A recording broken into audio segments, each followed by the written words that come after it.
TWA jumbo jet on a routine flight from New York to Paris, France. Suddenly, it explodes and plunges burning into the Atlantic. There are over 200 people on board.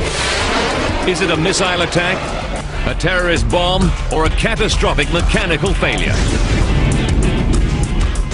Now, using advanced computer simulation, we reveal what really went wrong on flight TWA 800. Disasters don't just happen, they're a chain of critical events. Unravel the clues and count down those final seconds from disaster.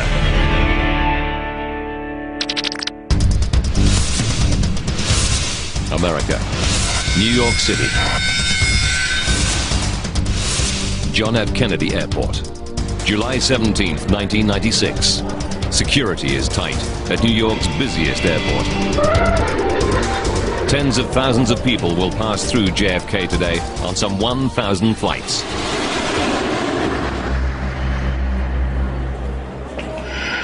They are all potential targets for terrorist attack. In nearby Manhattan, terrorist Ramzi Youssef is in the US federal court. He's on trial for trying to blow up the World Trade Center with a 600-kilogram truck bomb. But he's also accused of masterminding a plot to kill hundreds of innocent people with bombs planted on 12 US airplanes. The FBI knows that many members of Youssef's terrorist cell remain at large and could still target planes for attack. We were at a very high state of alert in the United States. We'd had numerous threats, hundreds of threats. Heading to JFK today are two young college students from Macon, Georgia. Becky Olson is 20 years old. She's been best friends with 19-year-old Michelle Becker since high school. Do you think we're gonna fit all this stuff in here? They're excited. Today they'll fly to Paris for a friend's wedding, followed by a backpacking holiday around Europe. The girls' parents have given the trip their blessing. They were very excited to be going. They just knew it was going to be a wonderful new adventure. They thought that this was just going to be the best thing since chocolate cake. This will be an extra special trip. Michelle's dad, Walter Becker, has saved enough air miles to upgrade the girls to first class. Back then, first class was first class, and I felt that they would really enjoy that, both going and returning back home. 4:31 p.m. The Boeing 747 that will become TWA Flight 800 to Paris arrives at JFK. It's 25 years old and has more than 16,000 flights under its belt. Tanker trucks move in to fuel up the plane. The ground crew pumps 114,000 liters of Jet A fuel into the 6 wing tanks. It's more than enough to fly to Paris. The biggest tank, the center wing tank, can stay as it is, almost empty. Just outside Baltimore, Maryland, 29-year-old Jamie Hurd finishes up last-minute chores at the family garage. Yeah, okay, you pick it up Tuesday. How's that? All right, thank you very much. Bye-bye. Since joining 2 years ago, Jamie has computerized the office for his dad, Jim. You know, he kind of brought us into the present age, back from the dark ages. Jamie is flying to Paris to hook up with his girlfriend, Hope, who's in France on an exchange visit. It's his first flight to Europe.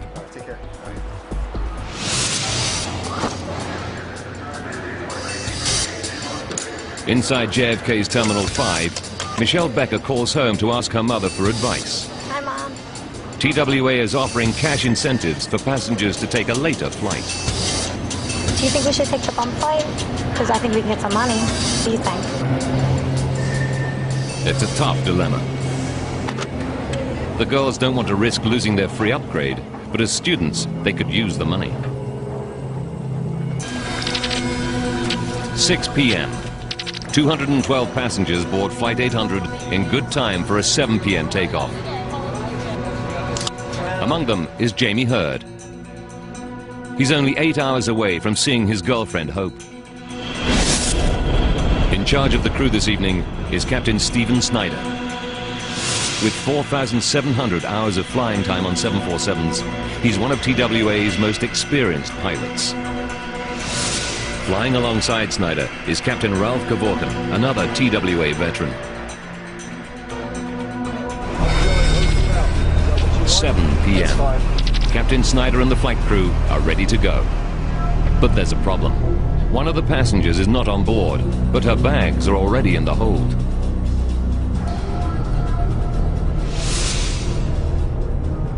In 1988, Pan Am 103 exploded in mid-air over the town of Lockerbie in Scotland, killing 270 people. Terrorists checked a bag containing a bomb into the hold, but didn't board the plane. Since then, planes cannot take off with a bag in the hold if the passenger who checked it is not on board.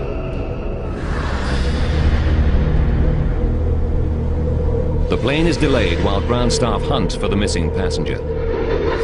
Outside, it's 28 degrees Celsius, and on the asphalt of the apron, the jumbo is getting hot.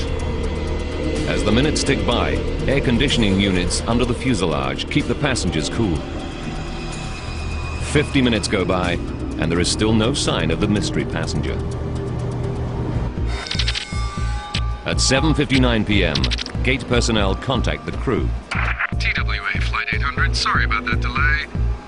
We have confirmation that the passenger is on board. They were on board the whole time. 8:19. At last, Captain Kevorkian throttles up the 747.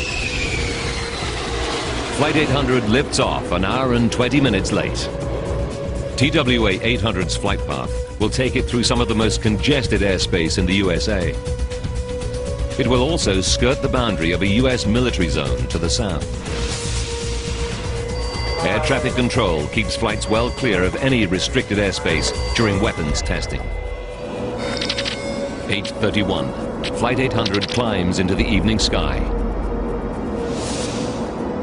Eastwind Airlines pilot David McLean is flying a 737 into Trenton, New Jersey. He sees the jumbo jet ahead of him. It was a nice night, good visibility. There's a lot of traffic going out there, so you always got to keep your eyes out.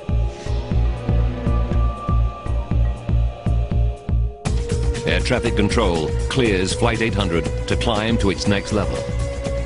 TWA 800, heavy turn left heading 050, vector climbing around traffic. Climb to 15,000. Crew and passengers settle in for the flight. Then, suddenly...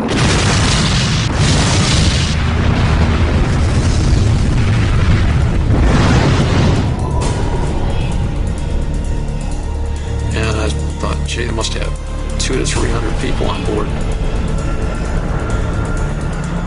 I thought it was a bomb.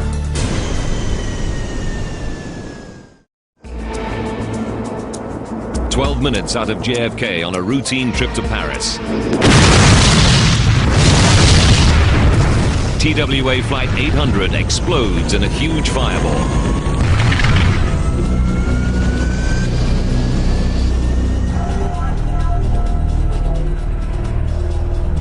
At air traffic control, Flight 800 suddenly disappears off radar screens.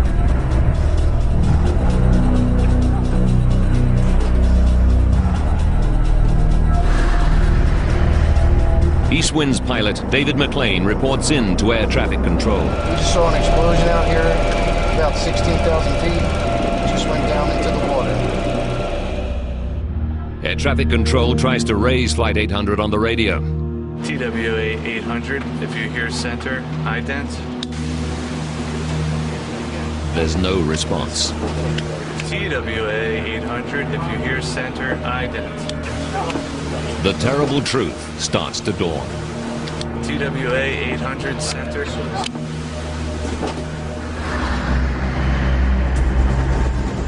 Thousands of meters below, a helicopter from the Air National Guard flying on a training mission is caught beneath the blast.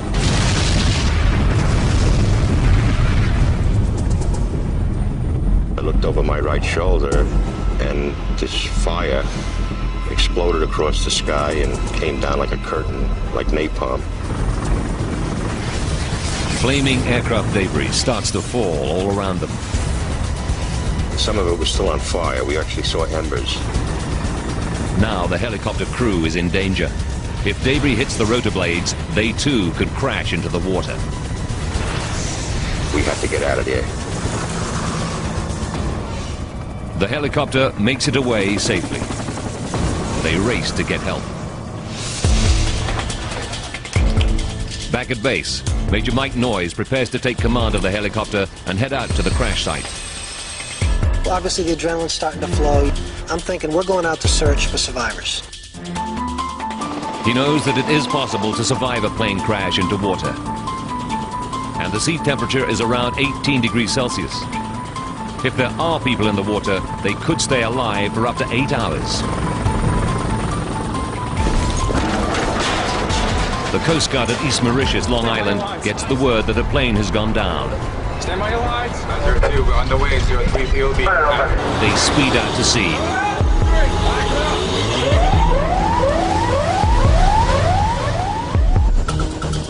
First on the scene is the Air National Guard rescue helicopter. The sea below them is on fire.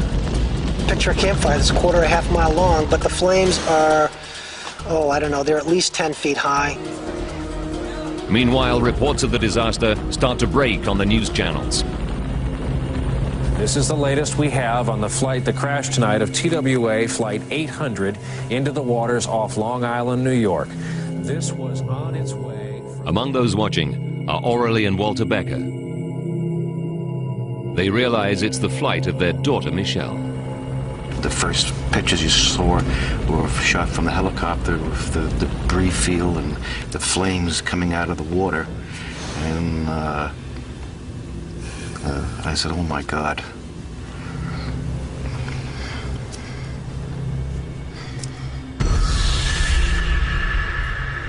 But then Aurelie Becker remembers Michelle's last-minute phone call from the airport. Do you think we should take the bump flight? Because I think we can get some money. Michelle told her mother that TWA were offering cash incentives to take a later flight. Aurelie recalls with horror that she advised Michelle and her friend Becky to stay on Flight 800. Now she prays that the girls ignored her advice. I said, I wonder if they ever really got on the flight. Maybe they did take a jump seat and they aren't on it. Aurelie calls Becky's parents. She speaks to Becky's father, Donald Olson. Hey, Aurelie, what's up? I said, you didn't get a call from Becky that they took a bump ticket, did you? Donald says no. The girls didn't call. And Arlie said, there's been a plane crash. You need to turn on CNN. A 747 aircraft has exploded in midair about 20 miles south of New York's Long Island into the Atlantic Ocean. The families realize Michelle and Becky did get on the flight. Now all they can do is helplessly watch the horrifying scenes. But they still hope that their girls may have survived the crash. You know, you talk to each other and you hold each other and you cry and you say, well, you know, the girls were very athletic, they were good swimmers. Search and rescue, we know, is a nightmare. They are looking for people who survived this. I just told Becky to swim hard. All night long. Families all over the United States and beyond endure a waking nightmare. Their only hope that somewhere in the darkened water, their loved ones cling on to life, long enough to be rescued. After 3 hours of searching, none of the hundreds of rescuers can find a single survivor. They've covered 13 square kilometers of ocean. It's now clear that all 230 people on board died in the crash. The helicopter rescue team heads back to base. We did our best that night to try and find anyone who could have survived that crash. And to return empty-handed was a very low blow.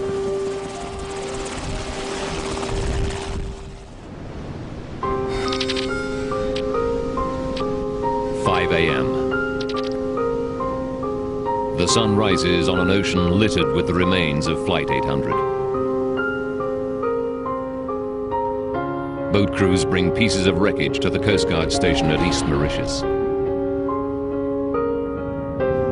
Rescuers have recovered 73 bodies, but no survivors. Jamie Hurd's father, Jim, realizes that any hope his 29-year-old son made it through alive is gone. It's not a good time in your life. You know, you're just really thinking about one thing. And to me, the one thing was that I was going to go get Jamie and bring him home.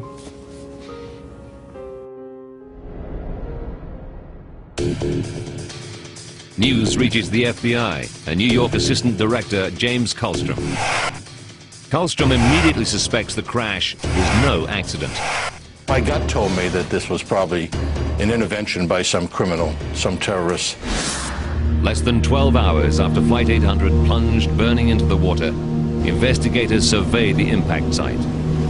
Even hardened law officers like Kallstrom are shocked by the destruction. I'll never forget the scene of seemed like miles of debris.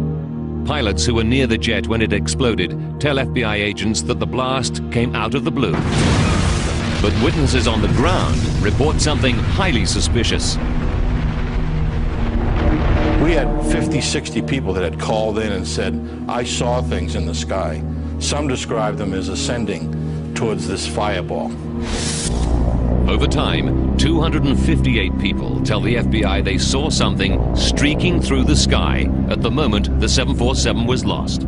I followed the streak of light, red-orange in color, moving from my left center to my further left. 2 people even caught an image on camera. One photo shows a mysterious trail in the sky. The other appears to show an object shaped like a missile. Kallstrom faces a horrifying possibility.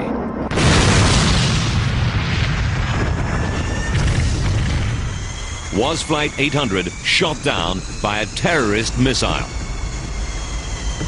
Such an attack just a few kilometers off the US mainland would represent a new escalation of the terror threat facing America and the West.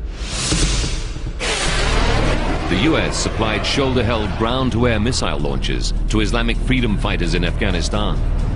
Kallstrom knows that many of these weapons are now in the hands of terrorists determined to strike at America. But the launches only have a range of 8 kilometers. Since Flight 800 came down 13 kilometers from land, a missile of this type could only have been fired from the ocean. So the crime scene became really thousands of square miles of ocean and thousands of square miles of Long Island and New York City Harbor, and it was a massive undertaking. Now, by rewinding the events and going deep into the investigation, we can reveal what really happened to Flight 800. Advanced computer simulation will take us where no camera can go, into the heart of the disaster zone. Agents interview 670 eyewitnesses. They painstakingly check the movements of 20,000 craft in the area. They seize stolen and abandoned boats and run forensic tests on them. But they can't find any promising leads. Then the missile theory takes a new and astonishing turn. Stories and rumors begin to circulate on the internet and in the press. They make an extraordinary allegation that TWA Flight 800 was shot down not by terrorists, but in a terrible accident by the US military.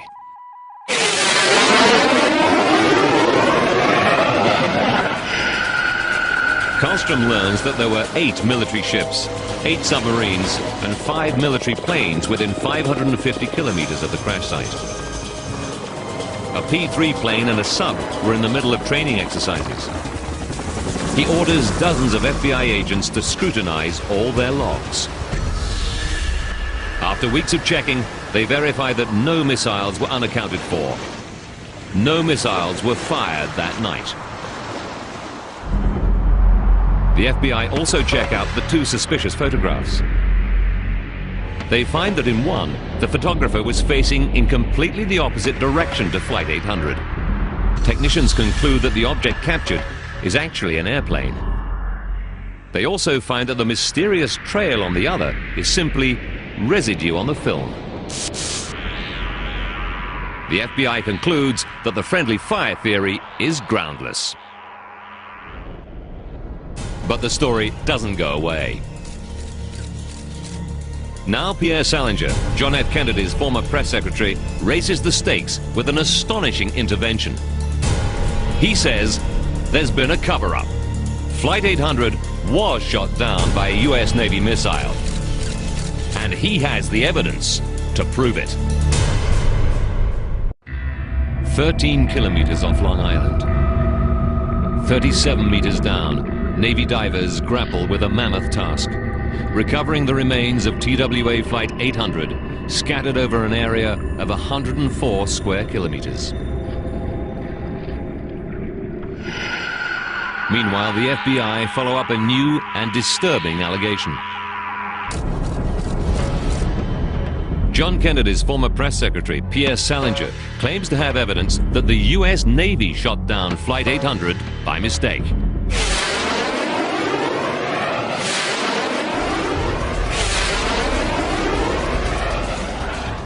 We have now reached the point where we are totally sure that what we are saying is true. He produces an air traffic control radar tape showing a mystery object close to the doomed jet. What we see here is a missile about to hit TWA 800. Many people suspicious about the crash support Salinger's claims. His thesis points to the missile being fired by the USS Normandy, an Aegis-class missile cruiser which was at sea 340 kilometers south of Long Island. The FBI re-examines U.S. Navy activity in the area. It quickly finds that the USS Normandy was at least 160 kilometers beyond the range from which its missiles could hit Flight 800. We accounted for every piece of ordnance on the Normandy and every other military ship in the region. We looked at every submarine under the ocean. We looked at every aircraft transiting the area, even though they were not capable of shooting a missile and taking an airplane down. But they find nothing.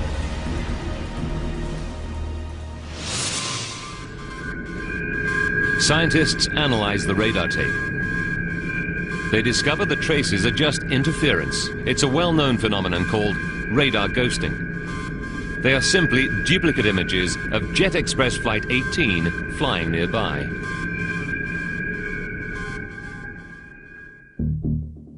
The friendly fire claims cost thousands of hours of investigators' time. An exasperated Karlstrom lambasts the conspiracy theorists at a news conference. But I can assure you that we've looked at every angle, every possibility, and the military of this country has had nothing to do with this horrendous tragedy. A terrorist bomb or missile is still one of the chief suspects for the loss of Flight 800.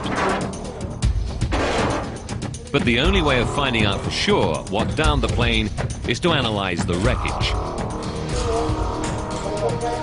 That job falls to the FBI's co-investigators, the National Transportation Safety Board, the NTSB. Their priority, to find the plane's flight recorders or black boxes. Since the day after the crash, Navy divers had scoured the debris zone in the deep waters off Long Island. It's slow and dangerous work. The seabed is littered with razor-sharp fragments.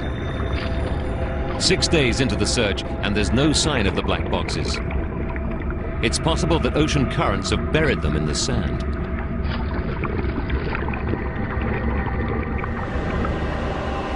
Then, on day 7, a diver spots something.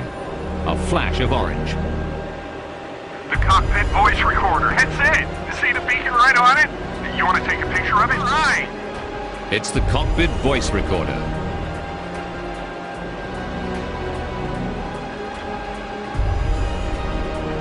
Within seconds, they get lucky again.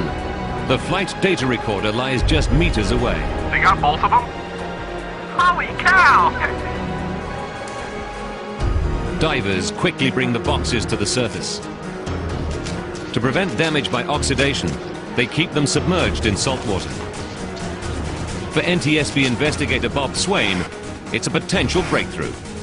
As the divers bring the boxes up, the NTSB side of the staff, we typically get pretty excited. But there's a problem. The boxes are twisted and broken open from the massive impact. Investigators fear that there's little chance the tapes inside will have survived, but they rush them to NTSB headquarters. There they hope they can retrieve something from the recorders. Carefully, they remove the cockpit voice tape from inside the armored casing and thread it onto a player. Against all the odds, the tape is intact and playable. TWA 800, heavy turn left heading 050, vector climbing around traffic. Left 050, climb vector. They carefully analyze all the pilot's conversations and the readings from the data recorder. Stop climb at 13,000. And the electric? They scour the last seconds of the recording for any clues to the plane's sudden loss. Climb to 15,000. But at 8:31 and 12 seconds, the recording cuts off suddenly. Whatever happened to Flight 800, the pilots had no time to react. The excitement of the find turns to bitter disappointment. The voice recorder, and the same with the data recorder, really told us nothing. Now the investigators must rely entirely on the salvaged wreckage of the doomed jet for clues. If Flight 800 was brought down by a bomb or a missile, it would leave evidence behind. NTSB metallurgists examine the fragments under scanning electron microscopes. They're looking for the distinctive micro-pitting which high explosive leaves on metal surfaces. As a veteran of the Pan Am 103 investigation, metallurgist Jim Wildey knows exactly what bomb damage looks like. But he finds no trace of it. We looked at every piece, every square inch of every piece, every fracture, every surface. Each piece as it came in was examined in detail for evidence of a bomb or explosion, and there simply was no evidence of that type on the TWA aircraft. At the same time, FBI forensic experts take over 9,000 samples for chemical analysis. They know that traces of explosive can survive even underwater. For weeks, they too find nothing. But then, the FBI makes a momentous discovery. Microscopic explosive traces of unknown origin have been found relating to TWA Flight 800. I got a call from our chief forensic chemist at the site who had found some minute traces of RDX and PETN, which are two chemicals that are in plastic explosive. Investigators finally seem to be closing in on an explanation, and increasingly it looks like a bomb. It's an extraordinary find. The traces survived weeks of immersion in 37 meters of seawater. They were preserved under a piece of sticky tape joining the carpet tiles. It's compelling evidence for a terrorist bomb on board Flight 800. But Karlstrom is skeptical. It made no sense. I mean, the initial reaction was, wow, but the facts made no sense. The flooring that was recovered, there was no sign of an explosion. The FBI probes the doomed airplane's history for explanations. They painstakingly explore the dozens of occasions when TWA hired the plane out between flights to third parties. Then, agents make a critical discovery. Just 1 month before the crash, police in St. Louis hired the plane to train sniffer dogs. The police dog handlers tell the FBI they used RDX and PETN, the exact same substances found in the wreckage of Flight 800. And they also revealed that one of the training aids was cracked and may have leaked tiny amounts of explosives material. The bomb traces are real, but they are not the cause of the crash. The criminal investigation hits a brick wall. 6 months after the disaster, the FBI has found no evidence of a missile strike or terrorist bomb. Now the NTSB focuses on catastrophic mechanical failure as the likely cause of the crash. In the hangar at Calverton, New York, Jim Wildey and his team start to reassemble the 747 from almost 1 million pieces of debris.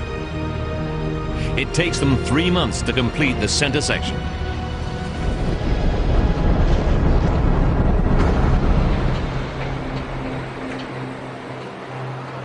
The fuselage is riddled with fractures.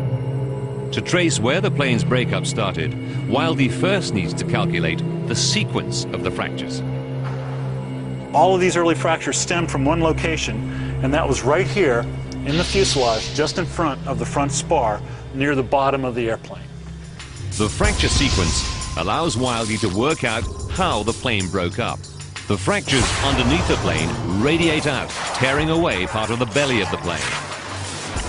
With the bottom of the fuselage gone, new fractures race upwards on both sides of the jumbo jet. When they meet, the nose is torn away from the rest of the plane.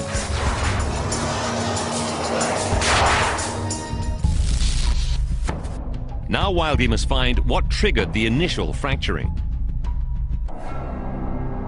He looks behind the spot where the fractures begin. It's the site of the 747's biggest fuel tank, the massive center wing tank. It's as big as a 2-car garage. Panels of aluminium, called spanwise beams, divide the space into sections. Wildey hunts for clues. Inside the tank, he discovers something disturbing. A series of dents in the front of the tank, known as the front spar.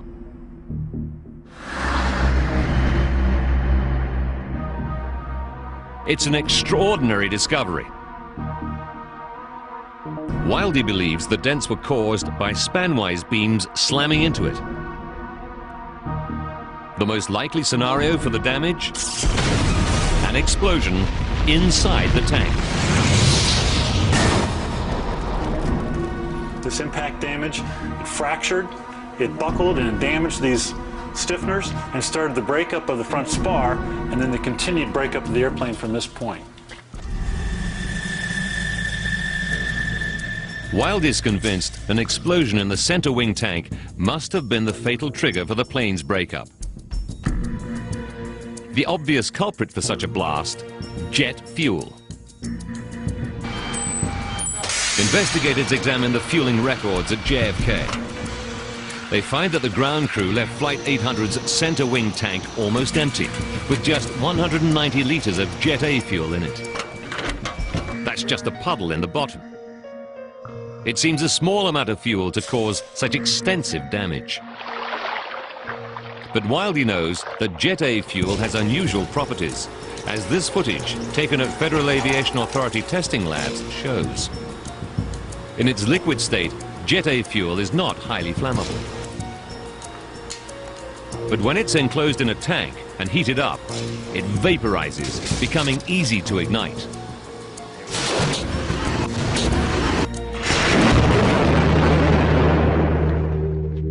Now investigators must discover whether the fuel in Flight 800's center wing tank could have been heated to flashpoint. They know that right underneath the center wing tank lie the plane's air conditioning packs. They produce cool, breathable cabin air using hot air taken from the jet engines. So we have this extremely hot air, hot enough to cook a chicken, within inches of the bottom of the tank itself. Investigators calculate that the flashpoint of the fuel in the center wing tank would be remarkably low, just 35.8 degrees Celsius. Could the air conditioners have heated the fuel enough to reach this critical temperature? To find out, NTSB and FAA scientists mount an audacious experiment to restage Flight 800. They fill the center wing tank of a 747 with 189 liters of Jet A fuel and fit it with 90 temperature sensors. The plane sits on the tarmac with the air conditioning on for 2 hours and 45 minutes. Then the 747 takes off. It follows the same ascent profile as Flight 800. It's a calculated risk, but no greater than thousands of planes undergo every day. 12 minutes later, it reaches 4,200 meters, the point at which TWA 800 exploded.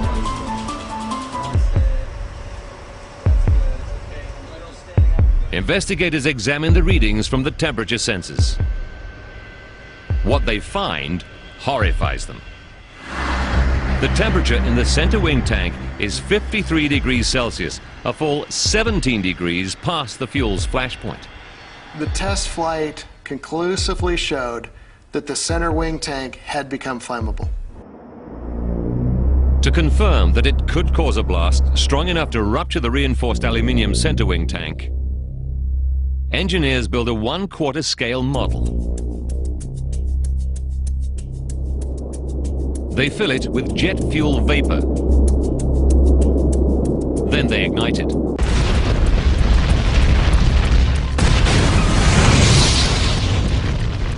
The force of the blast is more than enough to rupture the tank. The tests were able to show the pressures that could develop in the tank to the point that it would burst. But investigators are mystified about what might have ignited the fuel vapor. They know there were 7 in-flight fuel tank explosions in the previous 33 years. All were triggered by dramatic events such as lightning strikes, sabotage, or even an engine falling off. Bob Swaim investigates these and dozens more potential ignition sources. He concludes that the ignition source must be something electrical inside the fuel tank. As we ruled out numerous potential ignition sources, what we came back to again and again was the wiring and the fuel quantity indication system. Wires run from the cockpit to fuel probes inside the center wing tank. The wiring crosses near the top of the fuel tank, routed to the terminal block, as you see here. Swaim studies the terminal block. He discovers that it has dangerously sharp edges. And it was sharp and hard enough that it could cut through the insulation of the wiring. Swaim suspects there may well have been an exposed wire in the fuel tank. That could create a dangerous spark.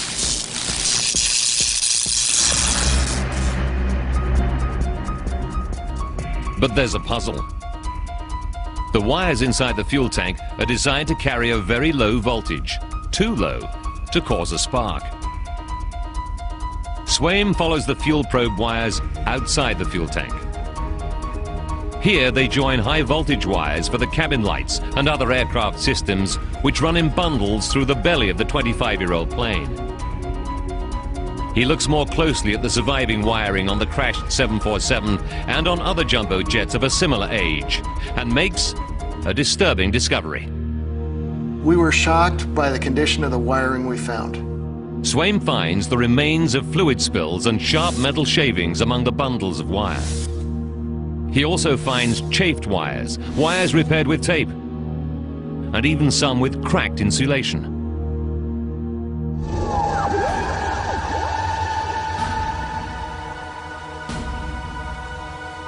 He concludes that the poor state of wiring on older 747s could allow high voltage electricity to jump into the fuel tank wires. It could then pass into the fuel tank, causing a short circuit. The resulting spark would ignite the fuel vapor.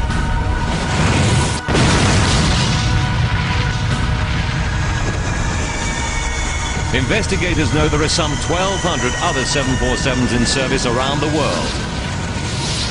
any one of them could be flying with a fatal flaw, putting thousands of passengers in serious danger.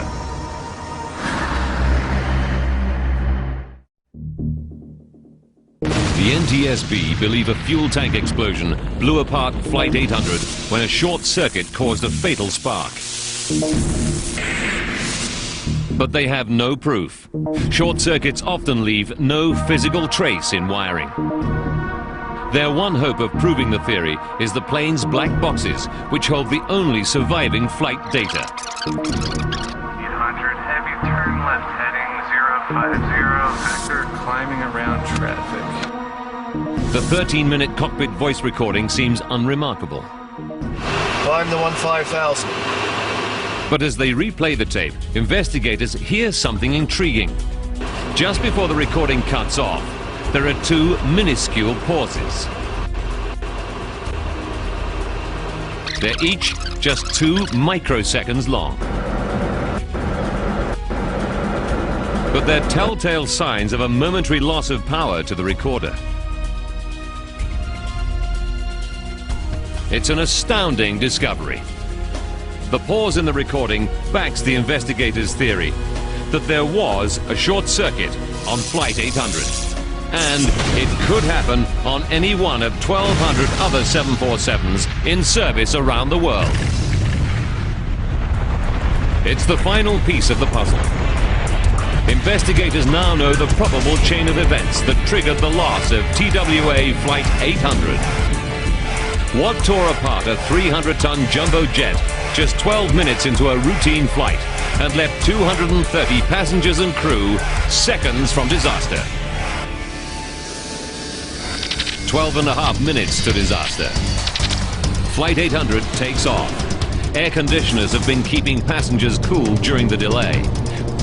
But they've also heated the Jet A fuel in the center wing tank to flashpoint. It's now filled with almost 50 cubic meters of highly explosive fuel-air mix. The 747 is a flying bomb.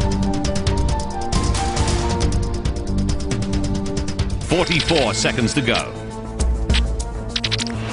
Climb the 15,000. Damaged wiring allows high voltage current to jump into wiring outside the center wing tank and run down into the tank. When the current reaches a section of bare wire, it jumps to another metal surface, forming a short circuit. The resulting spark ignites the deadly mix of fuel and air. Disaster strikes. The explosion blows out one of the inner panels. It strikes the tank's outer skin, smashing it into the plane's fuselage. At a speed of some 650 kilometers per hour, the aircraft is flying under massive pressure. And the first fuselage fracture spreads fast.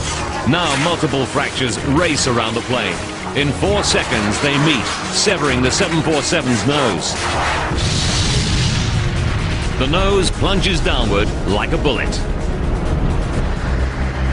The rest of the plane, with most of the passengers still in it, soars upwards. Investigators believe that this is the trail of light eyewitnesses see streaking up into the sky. At 4,600 meters, the main section stalls. A tiny spark has brought down the enormous jumbo jet, killing 230 people.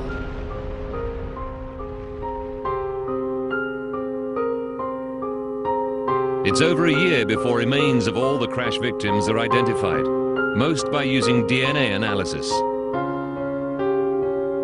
The families of the victims band together to build a memorial to their loved ones on Long Island. The monument in Smith Point is a labor of love. They got a piece of black marble that they made the centerpiece of it, inscribing all the names on the front.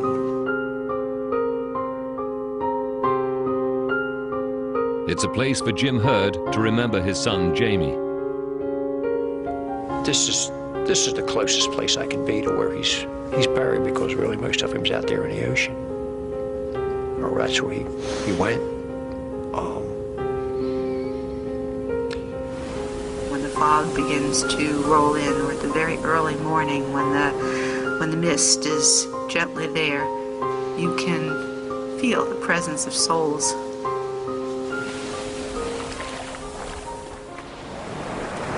The disaster is a wake-up call to the aviation industry. The Federal Aviation Administration issues more than 70 airworthiness directives to eliminate any possible source of accidental ignition and improve insulation of wiring to fuel tanks. They affect 7,500 aircraft in the U.S. transport fleet. Boeing implements the FAA orders and also introduces fuel tank inerting, a system that tops up fuel tanks with nitrogen, preventing jet fuel from catching fire. The first commercial jumbo jet, fitted with an inerting system, rolled out in the summer of 2005. And starting from 2007, all new Boeing 7 Series planes will feature the new technology.